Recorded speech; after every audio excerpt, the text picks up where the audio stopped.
Welcome to A Fork in Time, the alternate history podcast.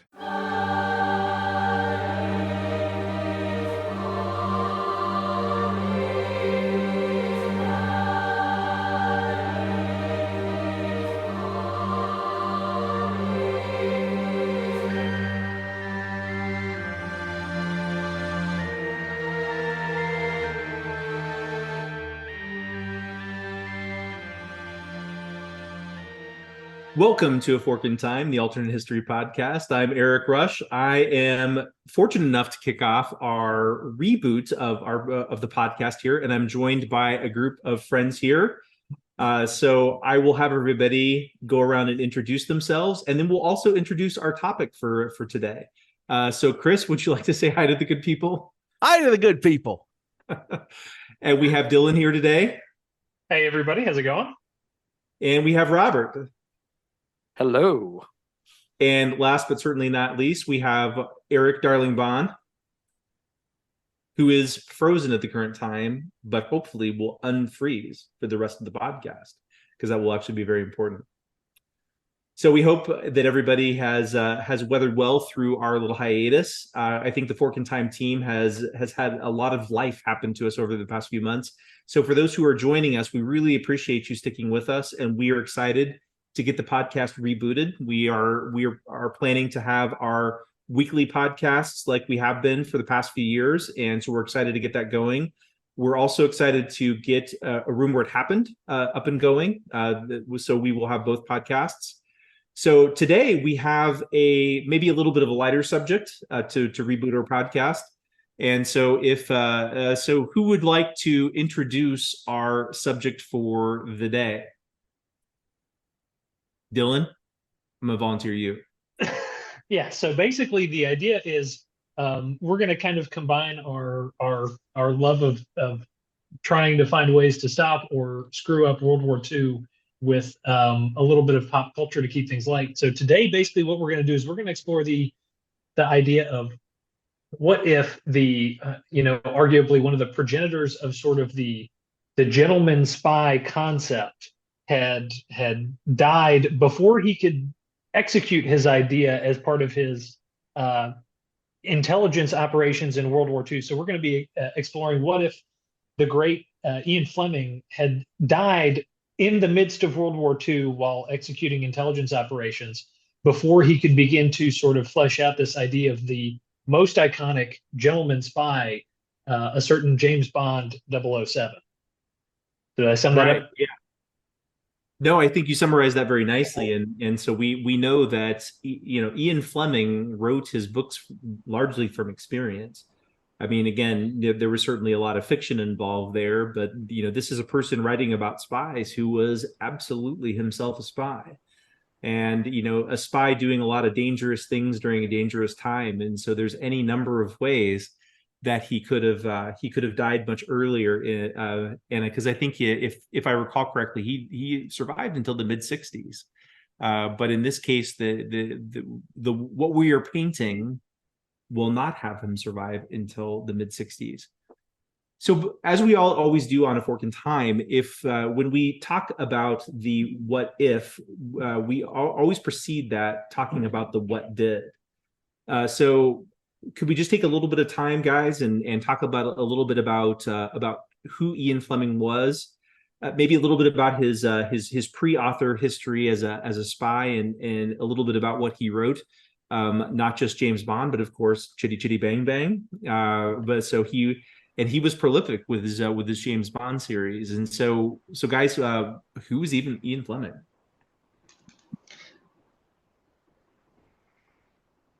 So I'll go ahead and kick off. He known author, but during World War II, he actually served as part of the naval intelligence. He was actually I always get my numbers mixed up. MI5 is the correct? I actually think I said that wrong. MI6. I think 6 is foreign. 6 is the foreign. That's right. I always get those two flipped. Yeah. So he was actually part of MI6, but he actually served as part of the 30th Commando Unit, who put together a lot of Operation Mincemeat to conceal Italy's invasion. did a lot of behind the scenes analyst type work with the spies, kind of setting it up. After he retired, just kind of jump quickly ahead. He retires and he starts writing novels based on his experiences. And he writes a series of books that all of us have come to know and love called James Bond, the Gentleman Spy. And so he writes those as he moves forward. And those then get picked up and adapted to the movies, most notably starring Sean Connery to begin with, who moves on to one with David Niven, and then into Roger Moore, and then Timothy Dalton. Let me get my Bonds correct. Timothy Dalton, Pierce Brosnan, and then Daniel Craig, if I got them all correct. And one of the best and most successful film series of all times, the gadgets, the fun, all the good stuff that we've come to know and love about spy movies and fun action and all of that. But they all start with Fleming's novels. And so the problem is Fleming didn't start writing novels until after World War II. And so he has to make it through World War II to get started with the novels. So I think that kind of sets us up where we're going. Massive influence on pop culture in a lot of ways with the James Bond novels. They influence, movies were one-offs. There weren't a lot of sequels or series kind of things. Then all of a sudden Bonds kind of started rolling up and, we can set it up. And then you have the James Bond will return at the end of the movie, which, for our modern young movie theater goers, the first time anybody ever saw that Thanos will return thing was when James Bond will return showed up on our screens. So kind of sets us up to see what happens. So Eric, back to you. Yeah. So yeah, that's a great summary. And what was the first James Bond novel? I always get them out of order. Someone help me out here. Looking that up right now. I was trying to remember, and I'm going to have to look. The first one is Casino Royale. Now you mean novel book. Released, not movie released. Novel. No, yeah, the first novel is Casino Royale. The one offshoot non-Sean Connery American quote unquote James Bond movie is Casino Royale too, but we can get into that later. We can get into that starring later. Peter Sellers. Yep. Oh yeah, So yeah, okay, so we have this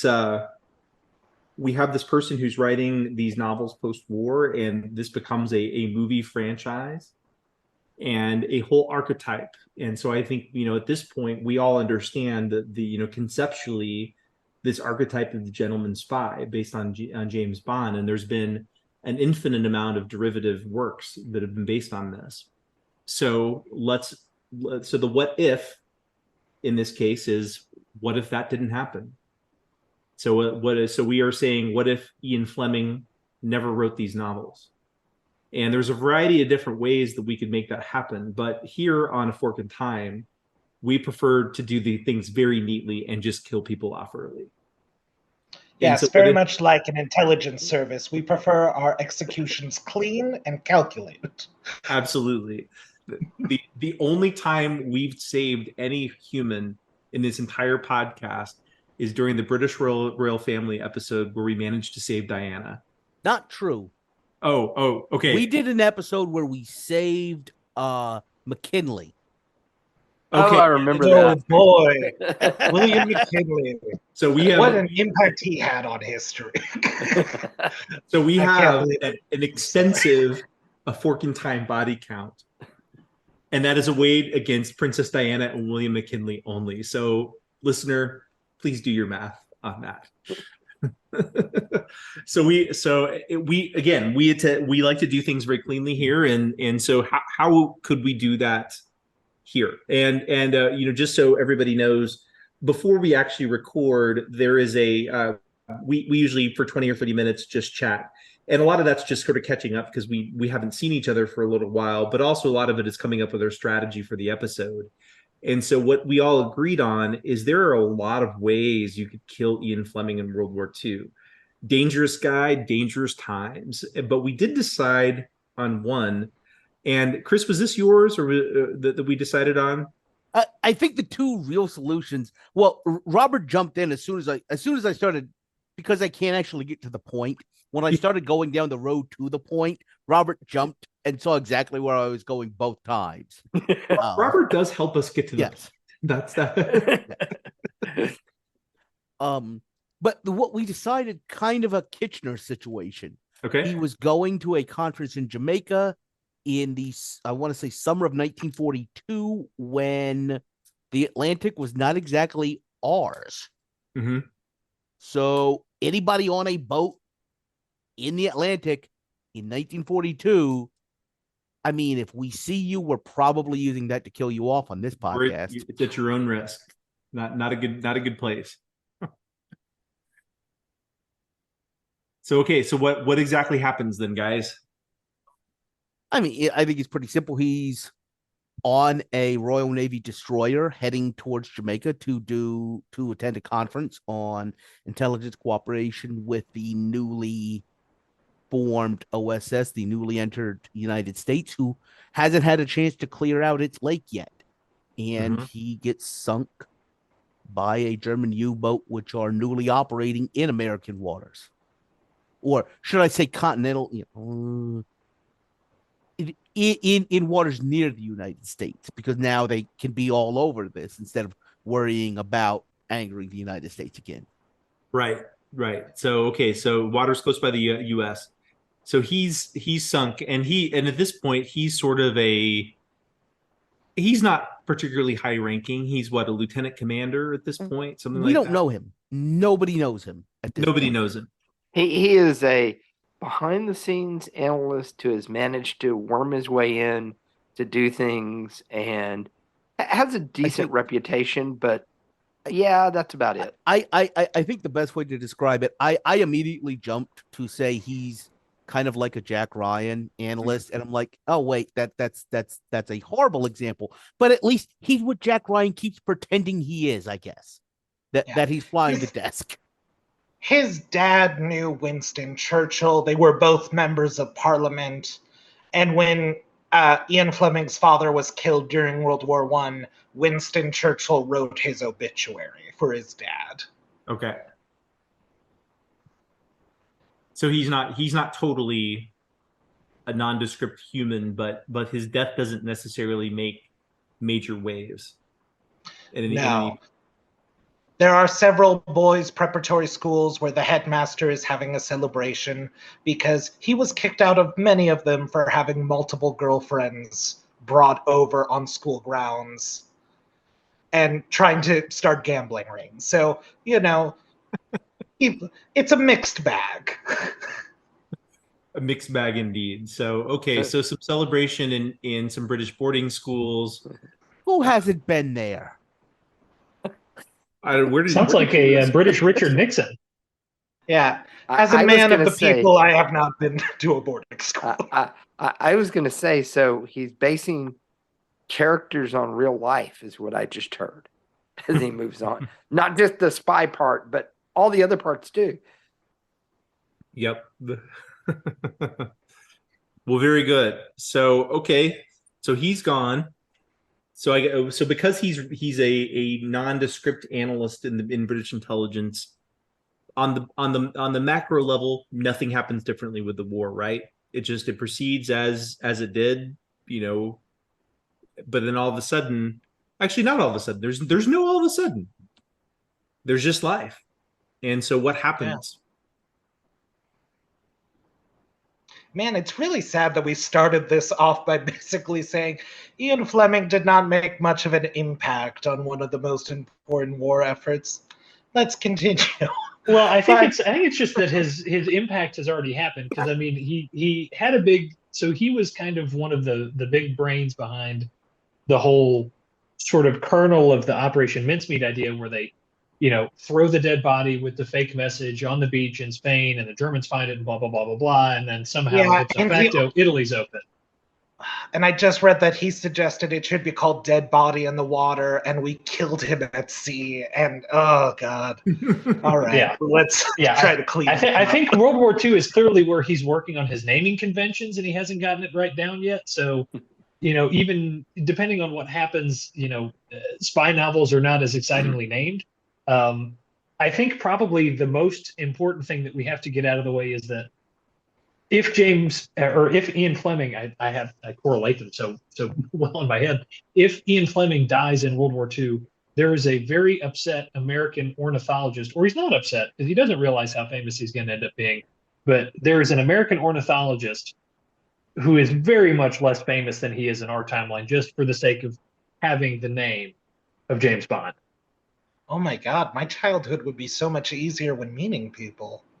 Okay, never mind. I'm happy that we've done this. So can I ask, Eric? Can we do we want to dig into this more? I mean, would you? listen, it's just very tiring. Listen, you tell someone your last name is Bond, and it's almost automatically like, oh, like James Bond, ha ha ha. Why didn't your parents name you James? Ha ha ha. And it goes on for a while. I had a teacher call me Bond Eric Bond because she liked the Pierce Brosnan series with the Russian mob boss. But anyway, back to Ian Fleming, who we're talking about. So Chitty Chitty Bang Bang does not exist. No, it does not. But yet we will always hunger for fiction. We will always hunger for something exciting to read, exciting to watch on the big screen. So what happens there? Is it true that there's just no, like, the whole idea of the spy doesn't really catch on, or what happens? It's this, well, looking at the spy fiction of the time, it's all like Graham Greene and Dennis Wheatley, who's a lot of guys who are either like, these are serious spies with very serious lives, like Tinker Tailor Soldier Spy with Graham Greene, or stuff that's kind of coming out of the pulp. So it's just like, is it fun to still read about spies? Because, there's also the Cold War happening. So spy fiction, I think, does happen. Maybe it's not the gentleman spy, as Dylan called it, coming into the forefront, but is it just more of a stone cold bummer of just like, yes, we are engaged in morally gray activities between us and the Russians? I think it's going to be a little more, I hate to use this phrase, but I think it's going to be a little more American in sort of like this stereotypical sense of the word. Because I agree. If you have Ian Fleming sort of, and kind of, John le Carre also doing sort of the same kind of thing, this sort of staid British, like, gentleman, suave, understated, sort of behind the scenes spy stuff. I think the other option that you're going to be left with is this sort of post, Humphrey Bogart film noir. It's going to be more kind of like a John Wayne kind of spy movie where it's all Americans, rah, rah, rah, let's blow some stuff up and we're right because communism is bad. Much less covert, more kind of overt, sort of feel good, just sort of, for lack of a better word, that's less literal, bombastic kind of spy movie. You sort of have I envision it as sort of the noir in the 40s and early 50s, and then you sort of go into the John Wayne sort of Western thing. And as that kind of gets played out, you can sort of transition that into a sort of World War II spy movie, because by the time the Western stuff gets played out in the 50s and early 60s, you've had enough time for all of these American commandos who would have been in the OSS and the early versions of a lot of these Cold War spy agencies and stuff have time to come back and start writing their memoirs of World War II that you may end up seeing turned into sort of the inspiration for, for lack of Ian Fleming, the sort of basis for a lot of these Cold War spy thrillers. But it's going to be a lot less behind the scenes and more, we're just going to go shoot a bunch of Ruskies in an embassy somewhere and go blow some stuff up. So Dylan, you mentioned John Wayne, and I think that's, and I get that, but I'm going to throw out another name that I think really fits what maybe you and I are thinking of, and that's Steve McQueen. Yeah, because he could go straight from sort of the Great Escape Great kind of Escape. thing. That's exactly where my head went. I was like, the way you're talking about it is like, I know it's not exactly a spy movie. No, but this that's what could start it No. off. And that kind of thing leads into a more sort of espionage Actually, focused kind of thing. Yeah. If you really think about another movie of that time, I think The Dirty Dozen. The Dirty Dozen.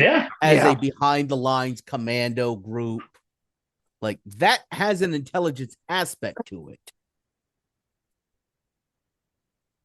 Yeah. So I guess, absolutely. And so you've got, so now you not only do you have Steve McQueen, now you've got, Lee Marvin, Charles Bronson, other people that are kind of in that. I think these are kind of our archetypes for what does that American spy look like. I feel this. Like I totally get. Do we end up having like Dirty Harry go to Europe and start trying to find some guys in a back alley? I'm pretty sure they made that movie. It's called Firefox.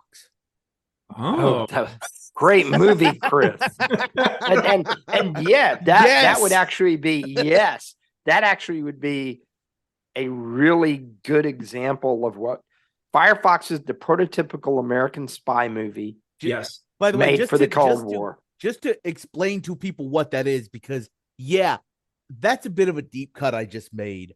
Clint Eastwood is an American pilot who has to learn Russian because he's going to go steal a Russian like super jet that can read your mind.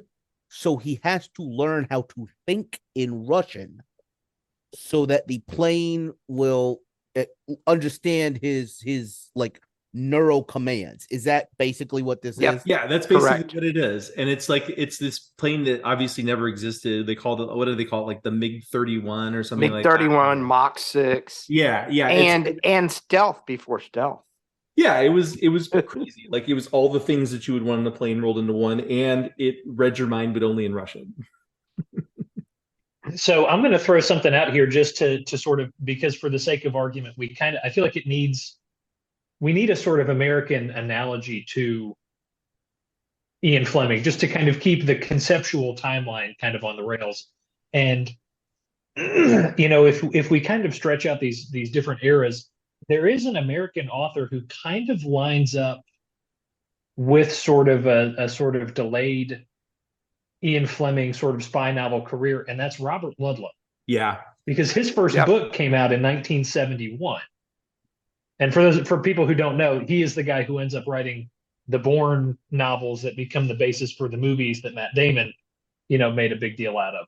So we can use him as sort of our Ian Fleming by proxy for this sort of more bombastic, kind of more blue collar working man sort of James Bond, equivalent. He could even still be a James Bond because that's a very purposefully sort of, American, British kind of everyman name. Or if you really wanted to go point, we could just say he's John McClane for the sake of entertainment. But, yeah.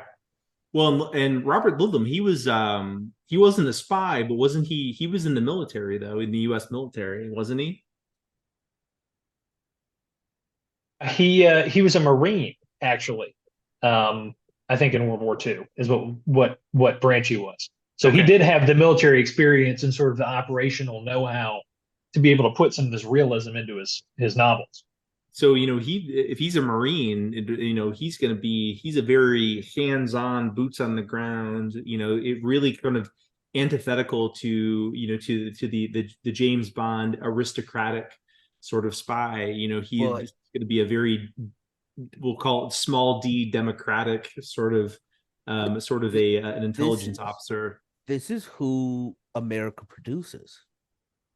Mm-hmm. The United States didn't really have a history of dedicated intelligence. We did have a history of, Morgan's Rangers,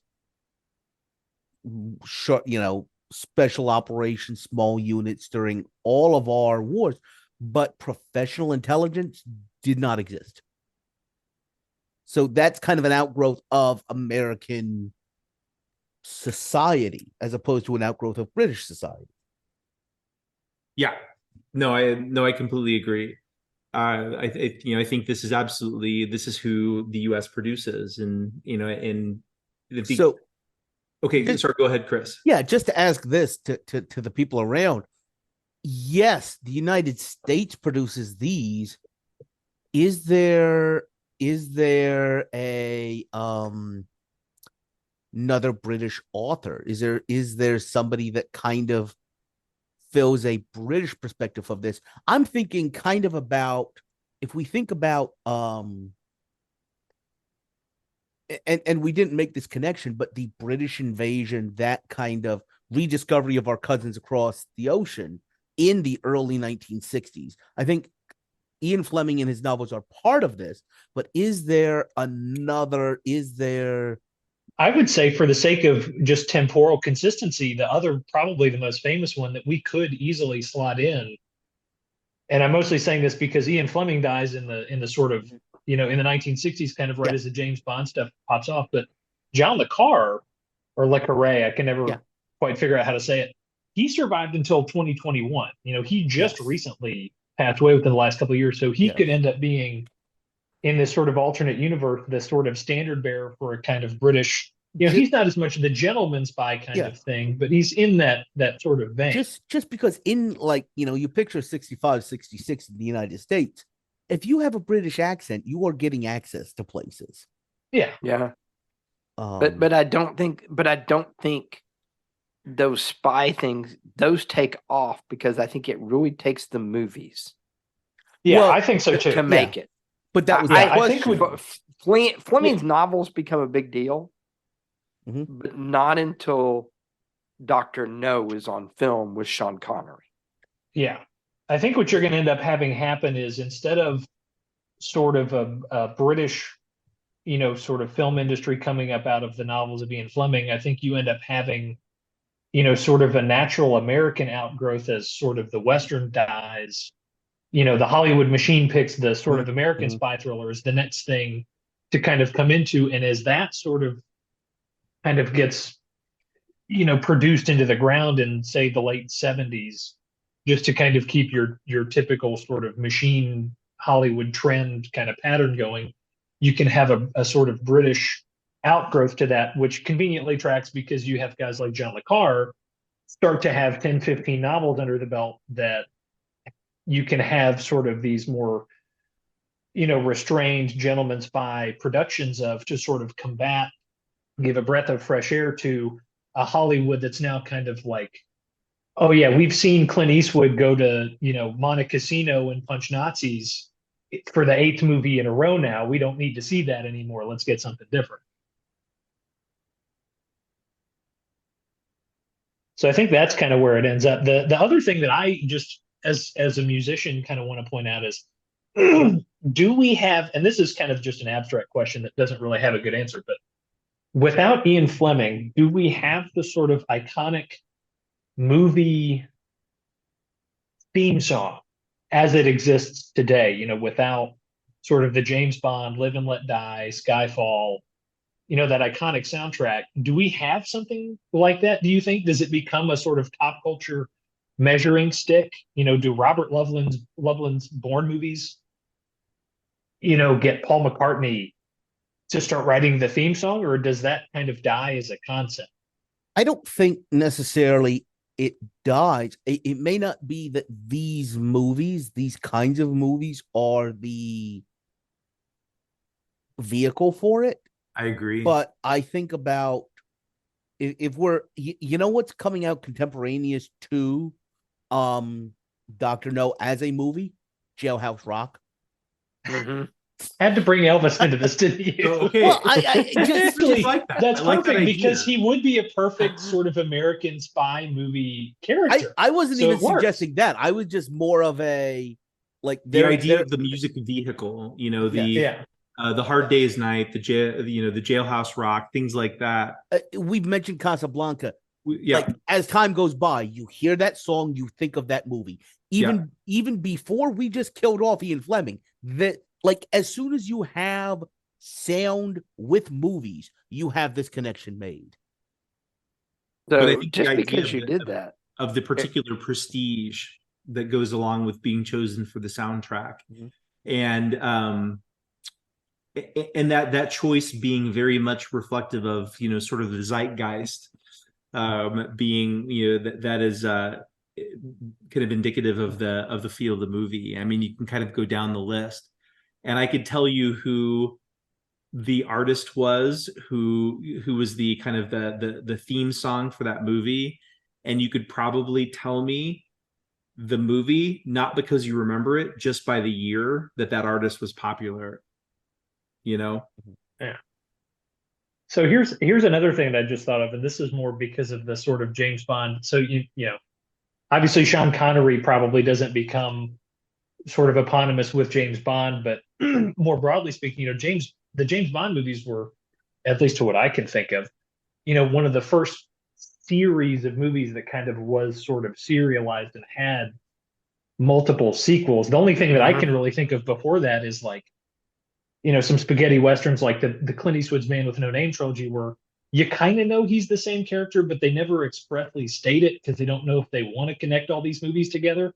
So do you think if we don't have an Ian Fleming James Bond situation, you know, putting aside maybe a Bourne trilogy kind of concept, do we have the idea of sort of like a serialized movie with sort of multiple extended storylines that chain up, or is that something that sort of stays only in the realm of TV?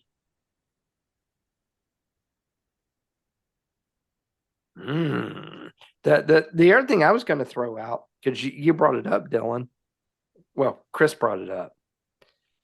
Does Elvis start to play a spy at some point in his career?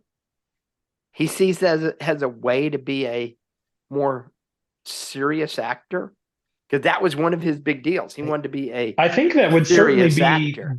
Yeah, I think that would certainly be the way that if he were to do that, he would do it. Because just to keep the explanation short, so he ended up going in King Creole because James Dean passed away. That was seen at the time as his big serious movie shot, and then the producers changed it to a musical production. But if you have this sort of American spy movie complex that's going, he's also perfect because, well, he was in the army in the 1950s. He was a tank driver, so he understands that sort of military jargon and bearing and that attitude. So he could end up being kind of the sort of franchise, assuming he can get away from the musical side of it, the sort of franchise spy movie, you know, action hero to keep things going. I like that. I kind of like that idea. Yeah, I do too. It's interesting. It's you know, it's one of those things. At first, it feels like, I mean, Elvis, come on, and then you think about it, and like, okay. I'm actually going to bring up another movie that comes to mind, and I think this is one we talked about off podcast. Longest Day is, yes, what Sean Connery's career would be without James Bond, but I don't know if people know who Fabian is. And also Paul Anka. They were two kind of teeny bopper picture, like early, and they came out and played Army Rangers in that movie, doing exactly what we just said, trying to masculine up and grow up their image. And played both those parts very well, as I recall from the movie. Yeah. Yeah. I'm just looking at Dylan's face, like how like Chris is just doing the deep movie cuts right now. Yeah, I'm a movie guy, and those are kind of even beyond me, but that might just be my age. I don't know. I will say though, and I made this joke before we started recording, but I just want to say it again because it's too good to not put it in the live version. It does make me sad that we don't have The Rock as an unofficial James Bond movie now. Oh, if Ian Fleming dies, because Sean Connery no longer plays an old James Bond who gets thrown into prison and then has to teach Nick Cage how to sort of save the day. Unless you imagine it as sort of somehow we shoehorn that in as Nick Cage being the last dying gasp of this American spy movie phase. So if we are really trying to serialize this, go ahead and fit Con Air into this. So that's what we do is we do a reverse The Rock where Nick Cage plays the old American spy who's framed in prison, and you have like Pierce Brosnan or somebody, or a young Daniel Craig be the guy who's in Nick Cage and Con Air with the accent and the hair, and just come save the day. And that's how we flip it. And bada bing, bada boom, we're good to go. Everything's back to normal. So well, and then you get no Rock. No Rock. And I threw out some long term. I mean, you don't get the classic American TV series, The Man from U.N.C.L.E. Mm-hmm. You don't get Smart with Don Adams, which to this day as a child, that was one of my pleasures on Saturday evening when nothing else was on. They would play Get Smart.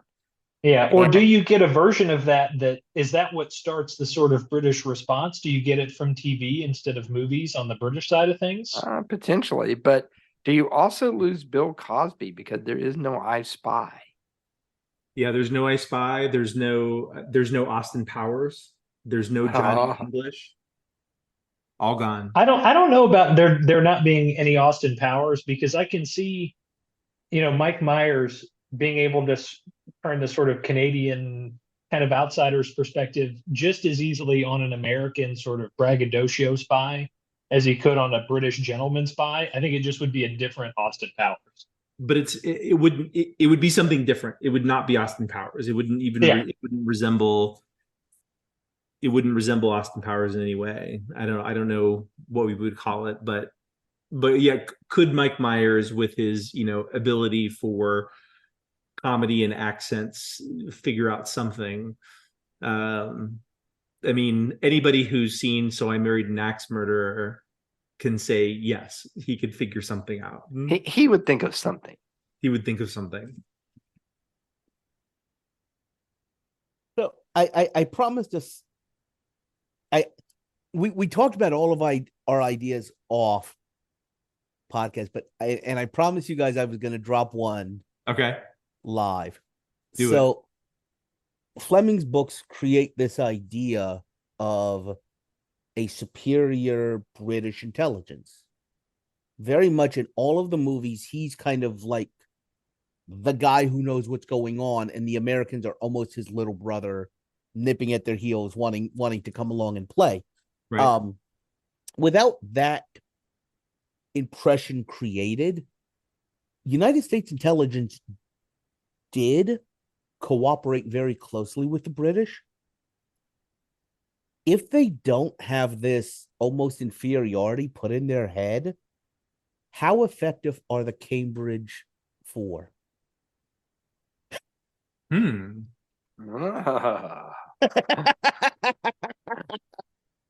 For those of you following along at home, or who may not be familiar, James Bond, Mr. Gentleman Spy, it turns out that you couldn't swing a dead cat in MI6 in the 1950s without hitting somebody who was a secret communist. So they were very well penetrated by Soviet intelligence. So think about Ken Philby as being the most exactly. prominent of those. Yeah. Interesting. I don't know. Is there an effect there? I mean, what does everybody think? I think there might be, in that, let's be honest, you Eric, do you want to share your story of kind of the family connection to how we knew they wouldn't turn on us? Oh, yeah. So so my paternal grandfather was in, he was he since passed a couple of years ago. Fortunately, he lived a very, very long life. But he was in World War II and I don't think I'm breaking any. I mean, he's gone, so it's not like the government can get mad if they don't like us talking about this. But he was a OSS during World War II, and dirty tricks and killing Nazis and the kind of thing you do when you're an American in the OSS during World War II. But then, as we demobilized from the OSS, and a lot of things became in the US a lot more institutionalized. So much of what we did, especially early in the war, was very ad hoc, because we didn't really have a lot of these organs in place because of our previously isolationist policy. And so the OSS was in many ways thrown together, and by Wild Bill Donovan and a few others. Not to say that it wasn't effective in some ways, but it was done fairly quickly. In any event, so those people who were retained from OSS into either intelligence in the nascent CIA or in law enforcement in entities like the FBI were people who were under some amount of scrutiny because they wanted to make sure that they were loyal to the US government. And so, my grandfather was considered to be a very safe option because he was a good Irish Catholic boy. And, Irish Catholic boys are never going to betray us to the communists. And they weren't wrong. I mean, my grandfather was very much a patriot and anti-communist.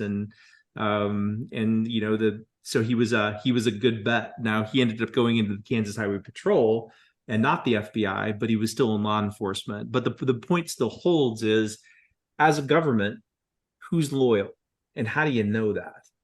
And for a lot of these folks that were in MI6, we didn't know that.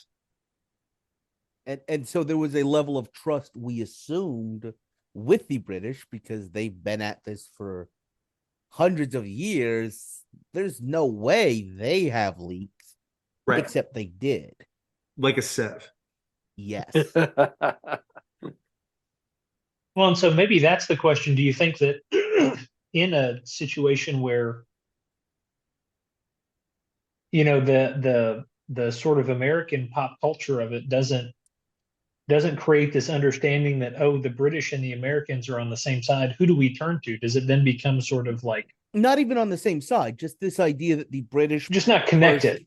No. We're still connected. We're still cooperating. There's still the relationship there.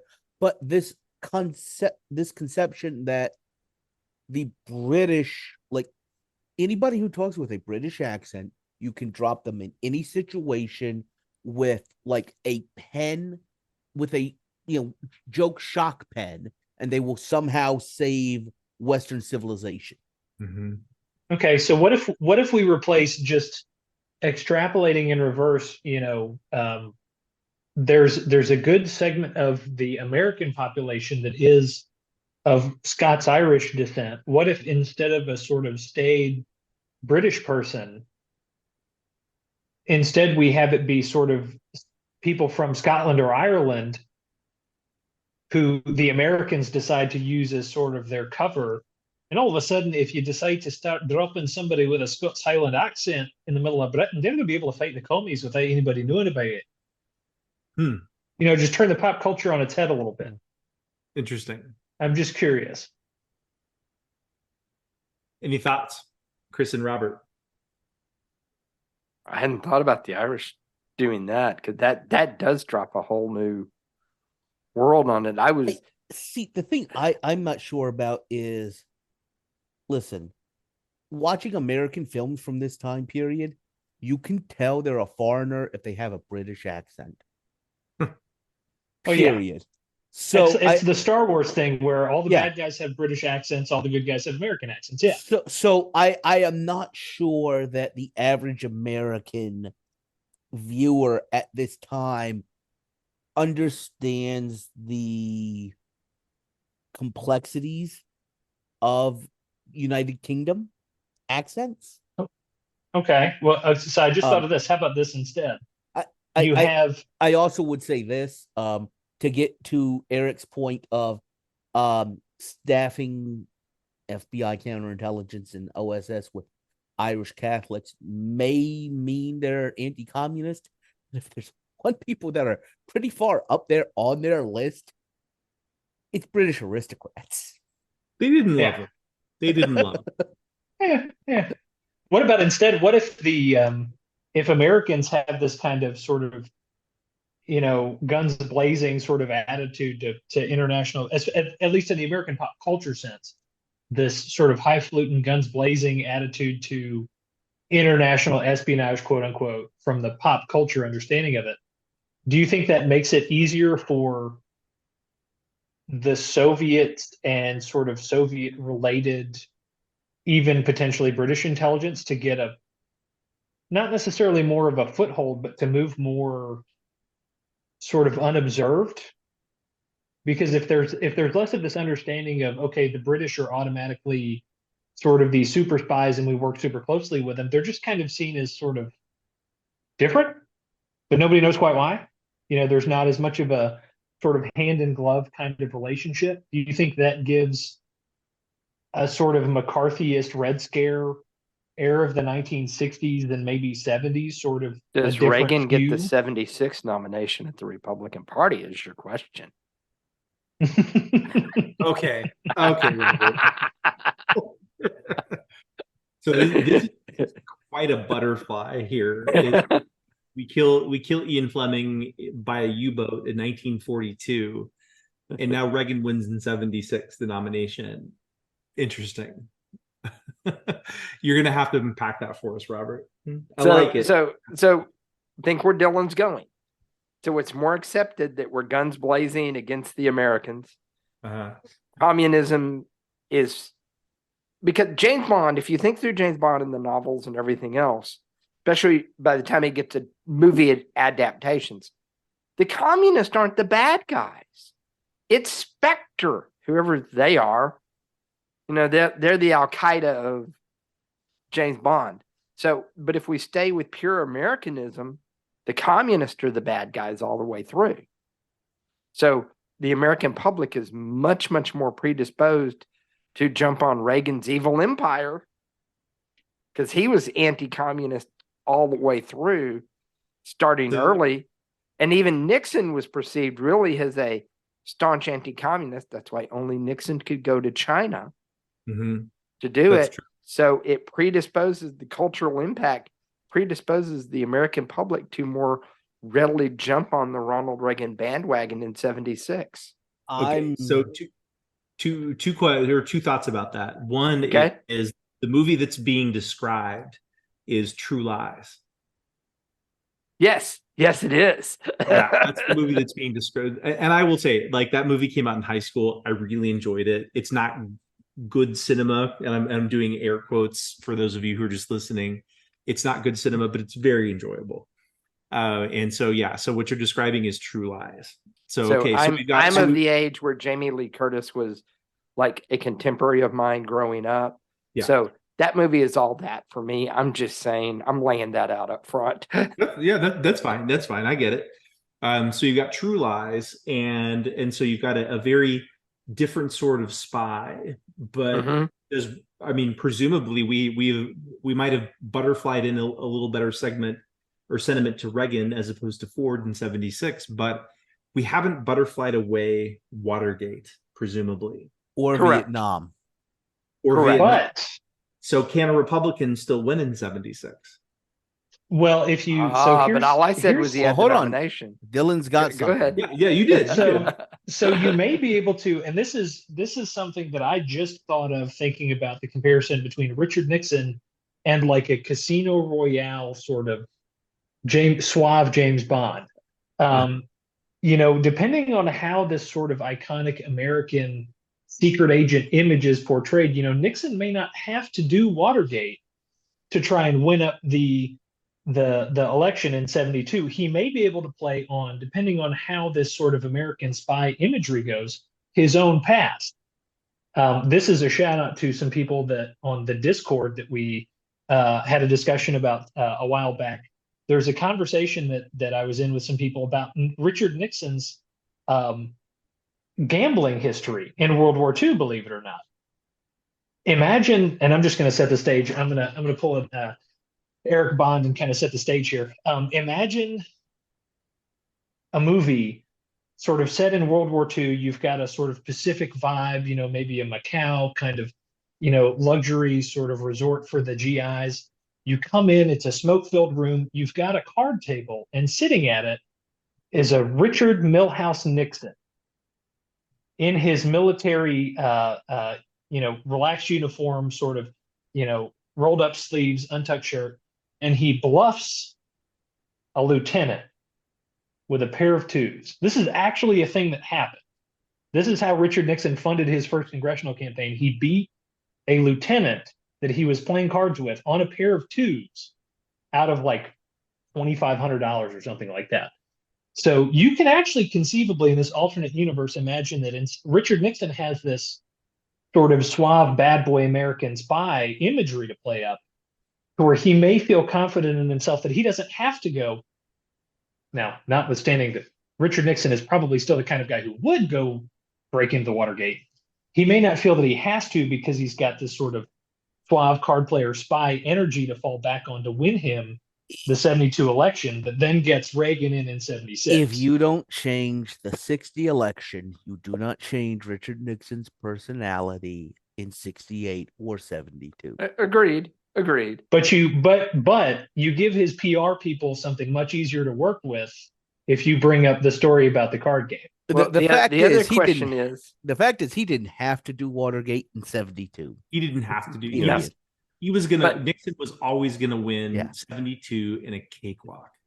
Does though the plumbers get looked on more favorably from an American public that's predisposed to this guns blazing American spy? Now, hold on for a second, though.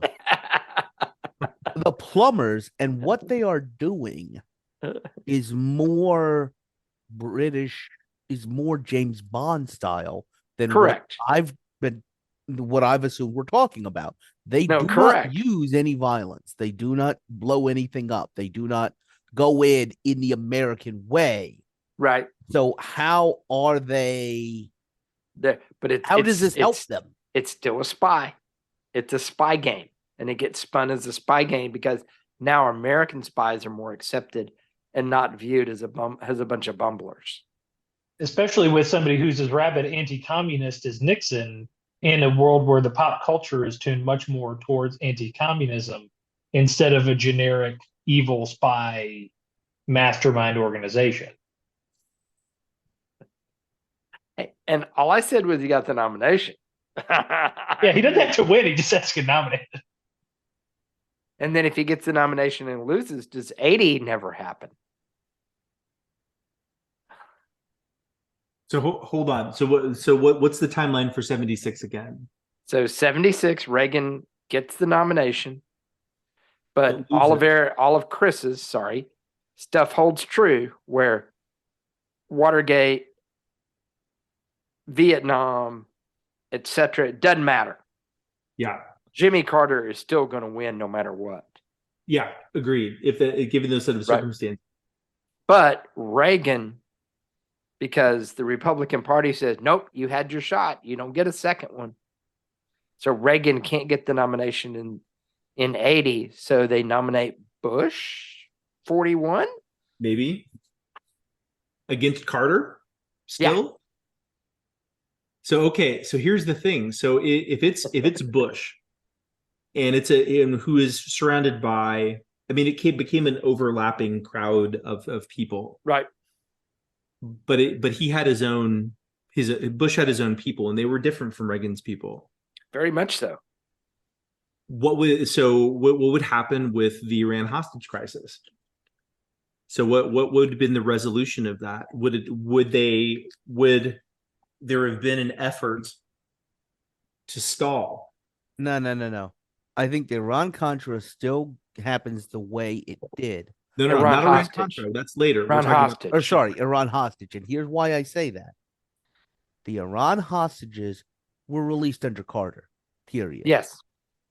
Carter did everything to get them released that got them released.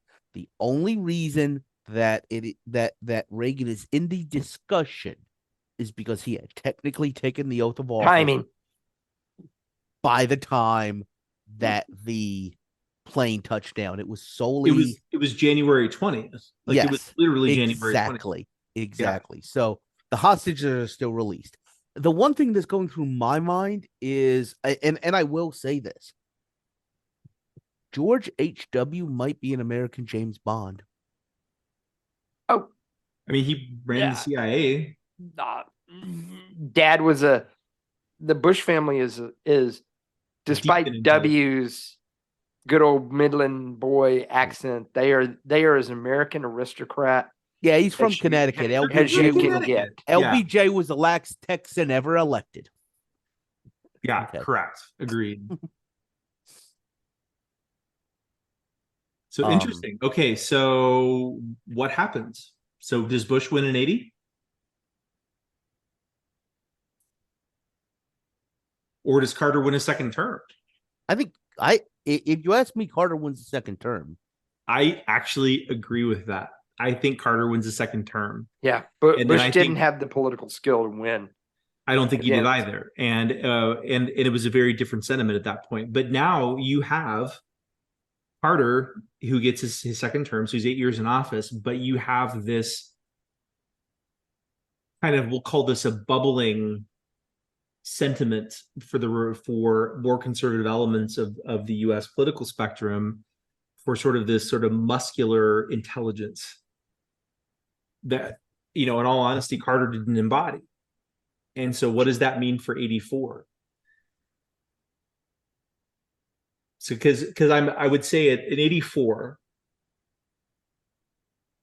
I think it's unlikely that I don't think Mondale ran in 84 and lost to Reagan. I think if Mondale runs in 84, even with Carter as 2 terms, I still think he loses. But to who? Would you have maybe another like Ted Kennedy run? I still think, I think Ted Kennedy, I think if he had his shot in 80 and he didn't get it then, I don't think he would have got it. I just think he had too much baggage. I would think the one thing I'd say is, looking at the Republican Party, you had 64 where they snuck in Goldwater. And there was constantly this building within the party of an organization of more social conservative, more Reaganite than Bushite. And so And do you still think, have that? Is there still that moral majority sort of building up? Do you have I think it is constantly building up. I think maybe Reagan making it in 76 is him blowing his personal chance. Yeah. But I don't Agreed. think it necessarily I don't necessarily think we're thinking about the movement doesn't die. The movement doesn't die. Those people are still there in the party. And so you have somebody else coming forward. Pat Buchanan. Nobody jumps to mind. So that Pat Buchanan, because didn't he run in 88? He did. So would he run in 84 instead? Would he win? Potentially. He wouldn't win, but I definitely think maybe he runs, but he doesn't win it. He runs in the primary? Yeah, he runs in the primary. I think he definitely runs in the primary, but the question is who else would be there? So then I'm going to throw in another name on the Democratic side that I think would be better than Mondale, or at least stronger than Mondale, and that's Gary Hart. But does monkey business happen? Yes. What's up? That's the question right there. 100% monkey business comes out. Yeah, it does. And so, but that's the thing is does it come out late enough that he gets the nomination? Or what about one of the other guys who at least tried in 84, John Glenn? Is if we're going in this theme of sort of an American spy sort of backdrop to everything, John Glenn is, he's a pilot. He's a guy. There you go. That's the one. NASA, and he did run. And he wanted to be president. He's got more of this sort of muscular American sort of like machismo to round out the 80s. I mean, he could literally cosplay as Top Gun. Okay, I like that. So you got 84. Yeah. So you have a conservative Republican Party. You don't necessarily have a standard bearer for that. Carter's term limited, and so in 84 you have John Glenn. So let's end it there, guys. So Glenn wins, by the way, no matter who the Republican is at that point. Yeah.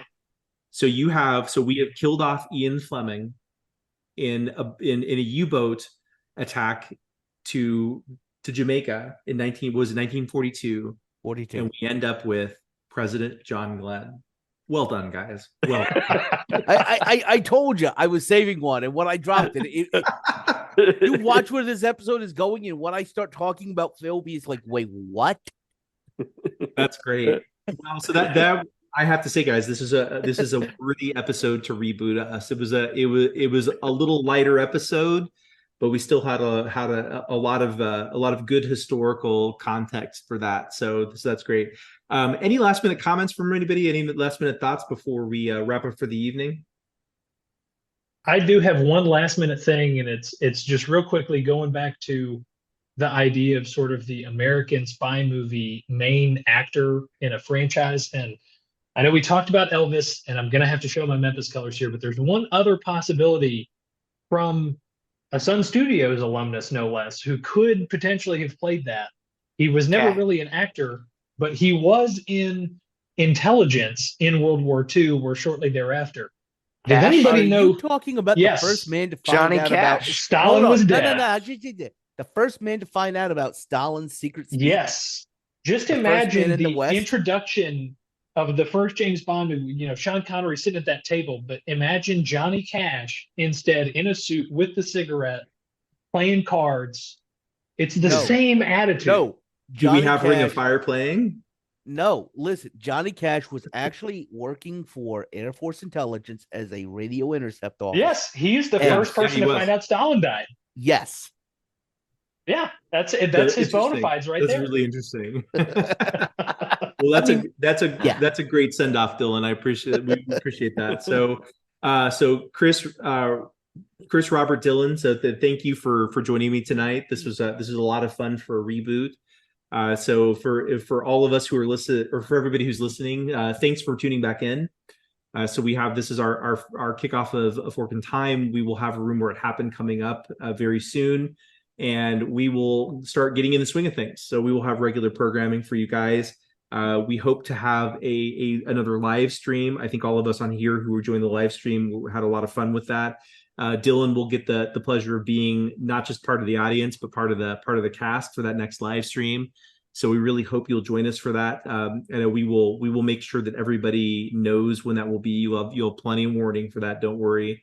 So we will get everybody involved in that. So thank you for joining us tonight.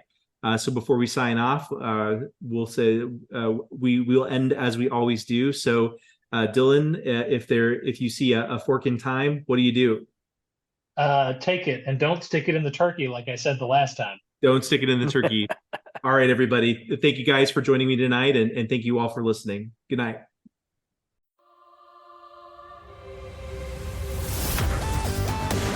Thanks for listening to A Fork in Time, the alternate history podcast. Learn more and provide feedback by visiting our website at www.aforkintimepodcast.com. Connect to us on Facebook at facebook.com/aforkintime or follow us on Twitter at AFIT Podcast. If you want to support the show financially, visit our Patreon page at patreon.com/aforkintime. We hope you will join us next time.